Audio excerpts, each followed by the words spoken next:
جی السلام علیکم ناظرین، پروگرام خبر سے خبر میں نادیہ مرزا میں خوش آمدید. اور آج کا یہ ایکسکلوسیو پروگرام، میں اس وقت موجود ہوں پی ٹی آئی کے اس لانگ مارچ میں، اور پی ٹی آئی کے چیئرمین عمران خان صاحب میرے ساتھ ہیں.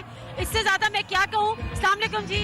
السلام علیکم جی. وعلیکم السلام. سر، یہ جو پبلک دیکھ کے جو خوشی آپ کے چہرے میں مجھے نظر آ رہی ہے، تو واقعی آپ ایکسپیکٹ کر رہے تھے اتنی زیادہ پبلک؟ جی میں ایکسپیکٹ کر رہا تھا، کیونکہ میں 6 مہینے سے پبلک میں ہوں.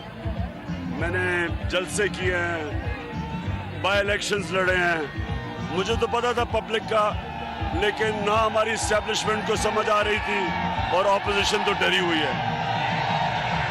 سر، اسی پبلک سے ڈر کے اور اس موڈ سے ڈر کے حکومت کہہ رہی ہے کہ ہم مذاکرات کرنے کو تیار ہیں. رانا ثناء اللہ صاحب کہہ رہے ہیں کہ سیاسی مذاکرات کرتے ہیں، الیکشن کی جلدی ڈیٹ بھی دیں گے. اب آپ کی شرائط کیا ہوں گی؟ لال بتی ان کی کام پہ ٹانگ رہی ہے. ان کو پتا ہے پبلک کدھر کھڑی ہے، تو انہوں نے الیکشنز نہیں کروانے. اور ویسے ہی ہم تو بڑی دیر کی کوشش کر رہے تھے، تو ڈرے ہوئے ہیں الیکشن سے. لیکن اگر وہ آپ کو سیریس نوٹ پہ مذاکرات کی دعوت دیتے ہیں، آپ ایکسیپٹ کریں گے؟ الیکشنز کا اناؤنس کریں تو بات چیت کریں گے. انہوں نے الیکشنز اناؤنس کرنے نہیں ہے. کوئی نواز شریف نے اور زرداری نے کہہ دیا ان کو کہ وہ الیکشن نہیں کریں گے. لیکن ابھی رانا ثناء اللہ صاحب کا جو اسٹیٹمنٹ ہے کہ سیاسی مذاکرات ہونے چاہیے، ہم الیکشن کی ڈیٹ دینے کے لیے تیار ہیں، تو پھر آپ اس کو سیریس نہیں لے رہے؟ مجرم پیشہ، جرائم پیشہ آدمی ہے، قاتل ہے، اس کی کوئی کریڈیبلٹی نہیں ہے. نواز شریف نے وہ ان کا ہے محمد احمد یا کوئی آدمی ہے، وہ گیا اسے ملنے، اس نے کہا کہ الیکشن نہیں کروانے. ہمیں پتہ ہے. تو سر پھر اگر حکومت وقت کے پاس ہی یہ اسی کا مینڈیٹ ہے کہ وہ الیکشن کی تاریخ دے، اگر وہ تاریخ نہیں دے گی اور آپ ان سے تاریخ نہیں لیں گے تو پھر کس سے؟ پبلک پروٹیسٹ ہمارا رائٹ ہے. ہمیں آئین رائٹ دیتا ہے کہ ہم پرامن احتجاج کریں. ہم آئین کے اور قانون کے ہمیشہ بیچ میں رہے ہیں، اسی میں رہیں گے اور احتجاج کریں گے، جو پاکستان کی تاریخ میں کبھی نہیں ہوا. یہ جو لوگ جا رہے ہیں، میں آج آپ کو کہہ رہا ہوں کہ پاکستان کی تاریخ میں اس طرح کی پبلک کبھی نہیں پروٹیسٹ دیکھا ہوگا.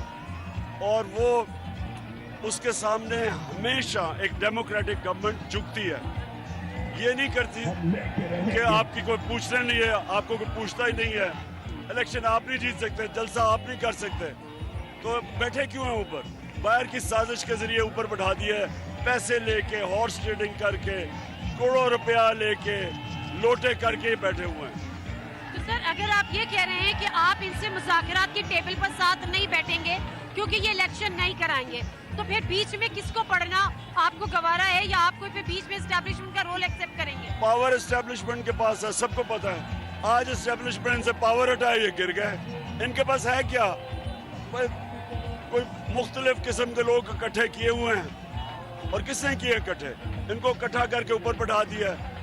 جب ان کی سپورٹ کے یہ گئے، ان کے پاس نہ پبلک سپورٹ ہے، نہ لیجیٹیمیسی ہے، نہ پرفارمنس ہے، تو یہ کس لیے بیٹھے ہوئے اوپر؟ تو اوپر سے پیچھے انہوں نے ان کو بٹھایا ہوا اوپر.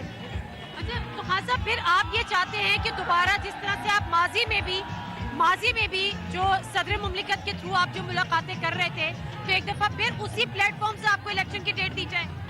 دیکھیں، باتیں تو ہمیشہ کرتے ہیں، پولیٹیکل پارٹی مذاکرات کرتی ہے، لیکن جو عارف علوی بھی بات تو الیکشن کی کر رہے تھے، اور ہم نے کیا بات کرنی ہے ان سے؟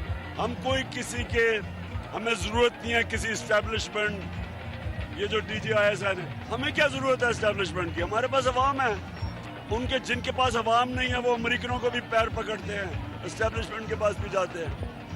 ہمارے پاس پبلک ہے. ہم صاف اور شفاف الیکشن چاہتے ہیں. جو آپ کی ملاقات ہوئی، جس کا D G I S I نے بھی اب کہا کہ ہاں جی ملاقات ہوئی تھی، اور انہوں نے کہا کہ ایک طرف آپ کہتے ہیں کہ میر صادق ہیں، میر جعفر ہیں، اور دوسری طرف آپ رات کے اندھیرے میں ملاقات کرتے ہیں. میر جعفر اور میر صادق تو وہ ہیں جنہوں نے اس گورنمنٹ کو بیرونی سازش کے کامیاب کیا.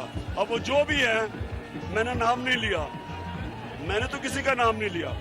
اور دوسری چیز، جو بھی بند کمروں میں باتیں ہوئی ہیں، اگر میں وہ بولنا شروع کر دوں تو مجھے ڈر یہ ہے کہ میرے ادارے فوج کو نقصان پہنچے گا، اس لیے میں چپ ہوں. لیکن جو مجھے پتہ ہے باتیں